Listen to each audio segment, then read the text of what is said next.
Paz do Senhor, meus irmãos, minhas irmãs, sejam todos bem-vindos. Está começando nossa Escola Bíblica Online. Hoje, dia 13 de junho de 2021, 9 horas da manhã, domingão. Muito obrigado pela tua participação, muito obrigado pela tua audiência. Você é o incentivo para estar aqui todos os domingos pela manhã, comentando algo, o pouco que eu sei sobre a Palavra de Deus. Juntos, nós vamos nos edificando. Um sabe um pouco, outro sabe um pouquinho mais. Eu sei alguma coisa, outro sabe alguma parte, e nós vamos juntando tudo que nós sabemos para enriquecimento da nossa vida espiritual e para crescimento do reino de Deus na terra. Amém? Então, agora o comentário, a nossa aula é sobre os 10 mandamentos, o Torá, os 10 mandamentos do Torá, o Decálogo, as 10 leis que o povo de Israel recebeu quando chegou ali ao pé do Monte Sinai. As tábuas da lei, as 2 tábuas da lei. E hoje vamos comentar sobre o 6º mandamento, que está lá em Êxodo, capítulo 20, versículo 13. Você pode acompanhar na sua Bíblia. Eu gosto muito de usar a João Ferreira de Almeida, revista e corrigida, mas use a versão que mais você gosta, ok? Então, Êxodo, capítulo 20, versículo 13, o 6º mandamento, bem curtinho, Não matarás, ok? Hoje vamos falar sobre esse 6º mandamento, um mandamento muito importante, assim como todos são importantes, além dos 10 mandamentos, havia os 613 preceitos, 613 preceitos da Torá. Não matarás, não. Já começa novamente com uma negativa, dizendo que está impedindo de fazer algo, de cometer alguma atitude. Não. Então você está mostrando algo que alguém, com um grupo ou a nação de Israel não deveria fazer. Não. Não o quê? Não matarás. O termo matarás ali quer dizer não cometerás assassinato, não cometerás um homicídio, não serás um homicida. Isso é, você não pode acabar com a vida de alguém. Você não pode exterminar, pôr um fim com a vida de alguém. O judeu entende que Deus, o Elohim, o Altíssimo, o Eterno, como o judeu chama, o judeu não fala Yahvé ou Jeová, como nós comentamos, o tetragrama judaico, ele não fala, não cita o nome de Deus, ele fala Eterno, Altíssimo. Ele diz que Deus é o Criador do universo e ele é o doador da vida. E como o homem foi feito à imagem e semelhança de Deus, nenhum homem tem o direito de terminar, de acabar com a vida de outro homem. Então, segundo o conceito judeu, através desse mandamento, o 6º mandamento, nenhum homem, ninguém, nenhum ser humano tem o direito de acabar, de cessar, de terminar com a vida de outra pessoa. Mas, mesmo assim, havia alguns casos na lei, que davam uma certa liberdade para esse ato. Não todos os casos que eles falavam assim, não matarás, seriam punidos de morte. Por exemplo, em Êxodo capítulo 21, versículos 20 e 21. Acompanhe comigo. Êxodo capítulo 21, versículos 20 e 21. Se alguém ferir a seu servo ou a sua serva, no caso um escravo, com vara e morrendo debaixo da sua mão, certamente será castigado. Versículo 21. Porém, se ficarem vivos por 1 ou 2 dias, não será castigado, porque é seu dinheiro, isso é, sua propriedade. Que estranho, No Êxodo 20, 13 diz que não é para matar. Aqui em Êxodo 21, 20 e 21, já diz que se ele ferir um escravo, ou se esse escravo ficar vivo 1 ou 2 dias e vier a morrer, ele não será punido, porque é sua propriedade. E também tem Êxodo 22 e 2. Olha só que interessante. Êxodo capítulo 22, versículo 2. Se o ladrão for achado a roubar na tua casa e for ferido, aquele que o feriu não será culpado do sangue. Tá entendendo, meu irmão? Então, se um ladrão invadisse a casa de um outro judeu e o judeu matasse ele não era culpado. Então ele não entrava neste mandamento, não matarás. Então, apesar do mandamento ser muito curto e muito direto, havia dentro da própria lei, do próprio Torá, outros mandamentos que diziam que não é todo o caso que você matasse uma pessoa, que que você seria punido com morte, porque o Torá também diz, aquele que matar alguém será punido com morte. Quer ver? Êxodo capítulo 21, versículo 14. Acompanhe comigo. Mas se alguém se ficar orgulhoso contra o seu próximo, matando com engano, isso é não que matou enganado, foi sem querer, não. Esse matando com engano quer dizer matando com traição, ele será tirado do altar para que morra. Olha só, então quando a pessoa matasse alguém, fizesse uma estratégia, cometesse uma mentira, fizesse um engano para matar aquela pessoa que fez esse ato também iria morrer. Agora acompanhe Números 35, 16 comigo. Números 35 e 16. O quarto livro da Bíblia.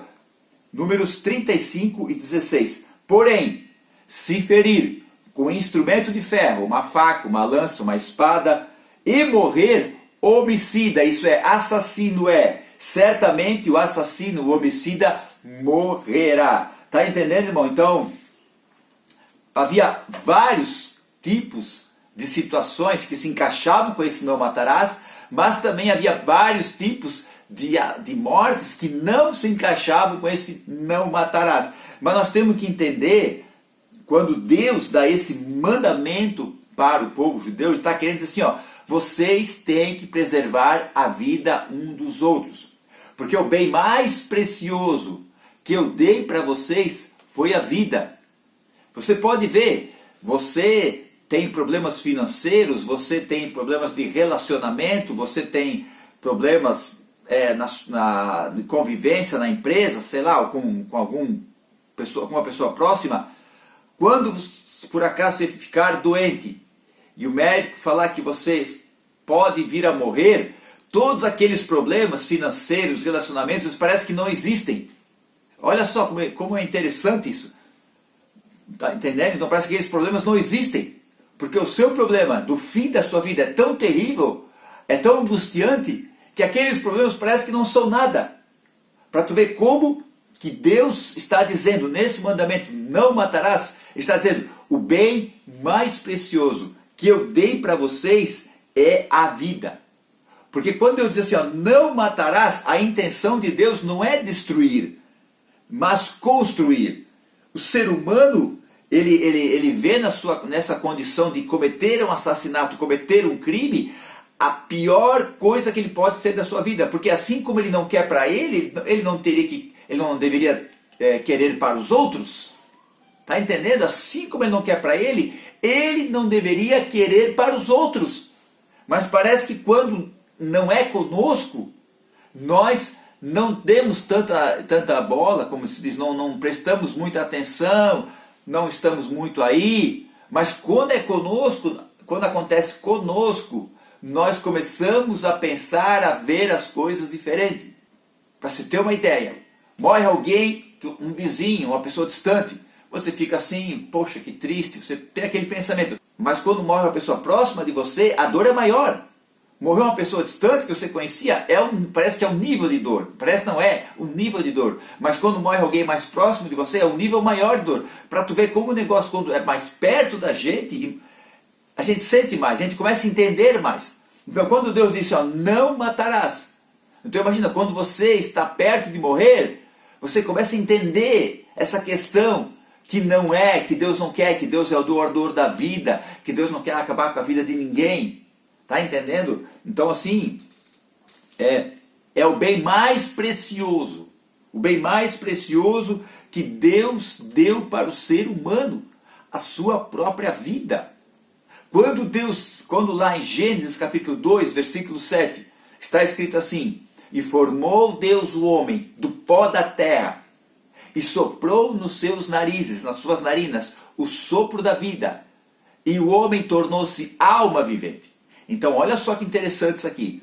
Quando Deus sopra no ser humano, o sopro, o seu espírito, o sopro da vida, o seu espírito no ser humano, o ser humano se torna alma vivente. Isso é, uma alma independente, uma alma viva, uma alma que pode tomar suas próprias decisões. Não é como o animal, que ele anda na sua própria natureza. Por que os biólogos conseguem estudar os animais? Porque os animais têm mais ou menos a sua mesma natureza, eles conseguem determinar fatores, tendências, como o animal vai se comportar, o ser humano não.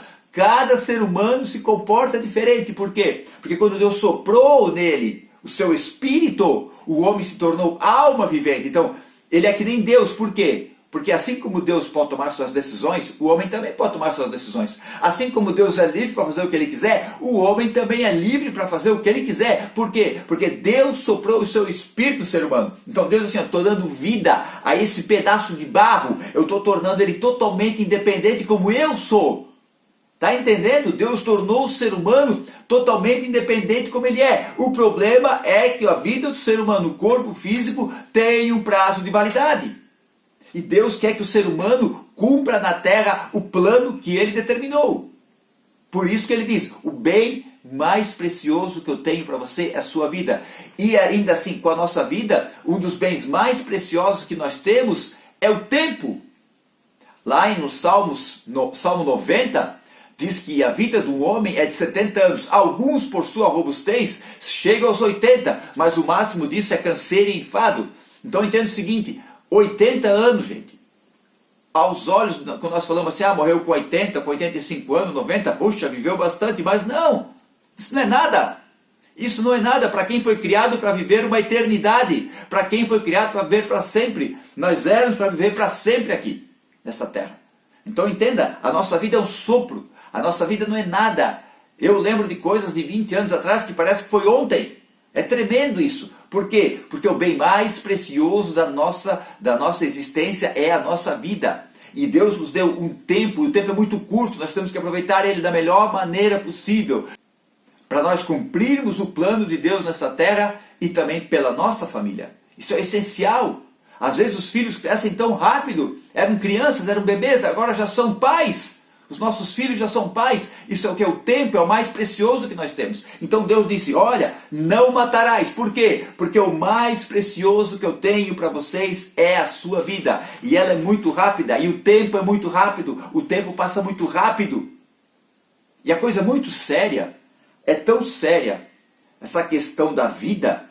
Olha o que Jesus falou, Mateus capítulo 5, versículo 21 e 22. A lei era bem séria, não matarás, ponto final e acabou.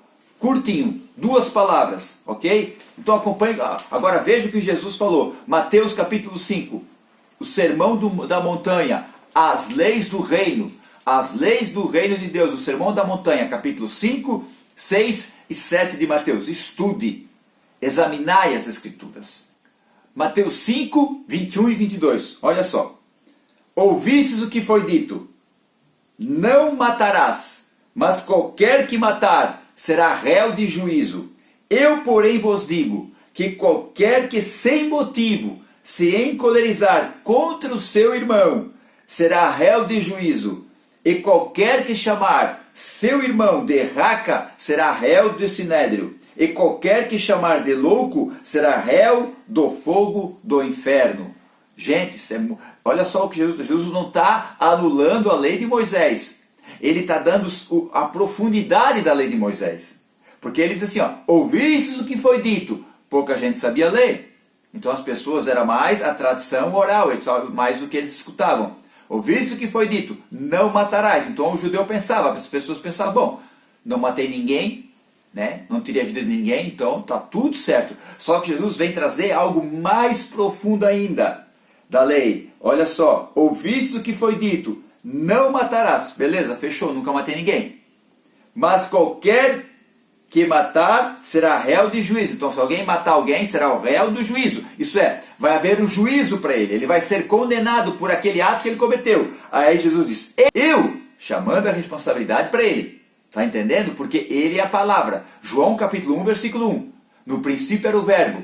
E o verbo estava com Deus, e o verbo era Deus. O termo verbo ali quer dizer logos, que é palavra. Então Jesus é a palavra. Interessante, então Jesus é o Torá. Jesus é os 10 mandamentos. Então ele tem a interpretação perfeita das escrituras, porque ele é a escritura. Eu, porém, vos digo, aqueles que estão ouvindo ele ali, que qualquer que sem motivo, olha só, se se encolerizar, isso é, se irritar, ficar com raiva, ficar com ódio, se enfurecer contra o seu irmão, será réu de juízo. Olha a profundidade que Jesus está dando para o negócio. Primeiro diz, não matarás. Beleza, nunca matei ninguém, mas espera aí, é muito mais profundo. Eu, porém, vos digo, aquele que sem motivo ficar irado, ficar com ódio do seu irmão, será réu de juízo. Então quer dizer o quê? Mesmo que tu não mate alguém, se tu ficar com ódio dele sem motivo, vai ser a mesma coisa que tu tivesse matado ele. Olha como o negócio é mais profundo, gente. Olha como Jesus vem trazer a profundidade desse termo, não matarás. Aí ele continua, e qualquer que chamar seu irmão de raca, será réu de juízo. Desculpa, réu do sinédrio. Raca quer dizer aquele que chama o outro de tolo, de vazio. Isso é, está dizendo que o cara não tem nada na cabeça. Na verdade, ele está julgando. Ele está olhando para a pessoa, não está vendo aquilo que Deus vê. Porque quando Deus olha um ser humano, por pior que ele seja, por menos conhecimento, menos entendimento, menos estudo que ele tenha, Deus pode pegar aquela pessoa e fazer um grande sobre a terra. Não tem. Romanos capítulo 13, versículo 1. Diz que toda autoridade foi instituída por Deus. Então pensa aquele camarada que era um operário lá trabalhando na empresa, e de repente se torna um grande líder de uma nação. Gente, isso é Deus. Ah, foi Deus que colocou ele ali? Não estou dizendo isso, mas é Deus. Isso é Deus purinho, porque toda autoridade foi constituída por Deus. Então está no plano de Deus. Está entendendo? Ele chegou lá porque Deus quis. Porque Deus permitiu e Deus quis que ele chegasse lá. Aí Deus pega outra pessoa totalmente desconhecida e torna mais um líder de uma nação. Gente, isso é Deus. Então ele foi constituído. Então assim, ó, tu nunca pode dizer que uma pessoa é cabeça vazia. Por mais que você veja isso. A gente às vezes brinca, né, com a pessoa que não falta um pouco de entendimento por algumas coisas, né? A gente até brinca, tira sarro, né, zomba, mas no fundo está errado, gente. Nós temos que cuidar com isso. Porque não podemos chamar ninguém de raca, de tolo, de cabeça vazia. Porque nós vamos ser réu do sinédrio. Quer dizer, nós vamos ser julgados pela lei de Moisés. Aí ele continua, e qualquer que chamar de louco será réu do fogo do inferno. Sabe o que quer dizer louco ali? Estúpido, sem sensatez, não tem nada na cabeça, rebelde. Então tu não pode dizer quem é rebelde, quem é insensato, quem é estúpido, tu não pode dizer nada. Isso é, nós não podemos julgar, não podemos dizer nada de ninguém, temos que ficar na nossa. É difícil? Nossa, põe difícil nisso, mas nós temos que pedir a graça de Deus para estar olhando as pessoas como se fossem superiores a nós mesmos. Eu sei que é difícil, gente, olha, porque o que acontece é o seguinte, a gente começa a ler um pouquinho, a gente começa a ter um pouquinho mais de entendimento, a gente consegue se expressar um pouquinho melhor, um pouquinho só melhor, a gente acha melhor do que os outros. Por quê? Porque parece que o ser humano, depois da queda, ele adquiriu um espírito de orgulho, de arrogância terrível.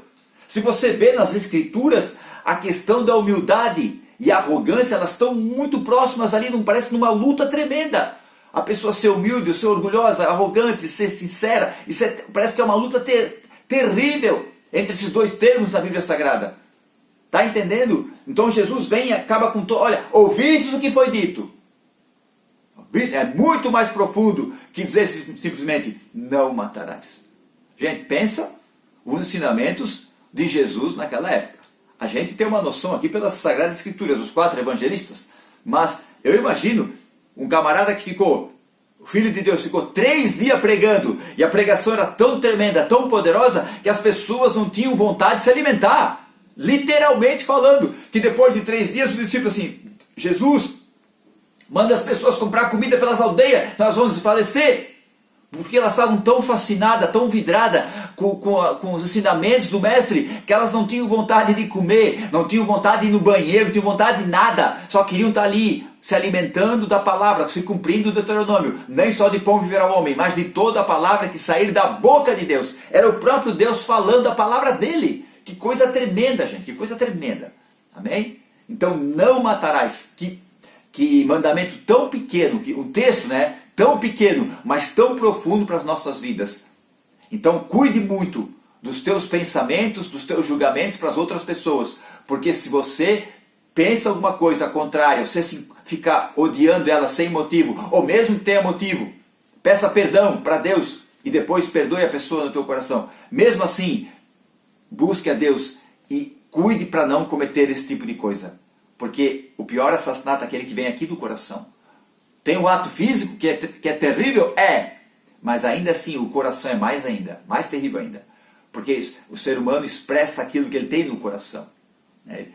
Aquilo que a boca fala é o que vem do coração. E é isso que vai ser. Não é porque eu nunca matei ninguém que eu vou chegar dentro de Deus e estou... Alfredo é santinho. Entra no céu, Alfredo, nunca matasse ninguém. Não. É muito mais profundo. Por isso que eu e você precisamos de Jesus. Por isso que precisamos dele como nosso Salvador. Para ele nos levar até o Pai e nos inocentar perante o Pai. Porque ninguém tem condições. A Bíblia diz que não há um justo sequer. Romanos capítulo 3, versículo 10. Não há um justo sequer. Nenhum. Porque todos pecaram e destituídos foram da glória de Deus. Todos são pecadores. Mas todos têm a chance de crer em Jesus e aceitá-lo como Senhor e Salvador. Aí, toda a lei de Moisés, e inclusive esse mandamento, não matarás, caem todos por terra porque você creu em Jesus Cristo. Amém? Muito obrigado por acompanhar até aqui. Bênção de Deus. Deus abençoe a tua vida. Hoje, 3 de junho, tem culto na tua congregação, na tua comunidade de fé. Vá lá adorar a Deus, vá lá se encher da palavra. Aplica na tua vida, por favor. Eu falo isso aqui todo domingo. Aplica a palavra na tua vida para tu crescer diante de Deus. Amém? Muito obrigado. Deus abençoe. Fiquem todos na paz. Tchau.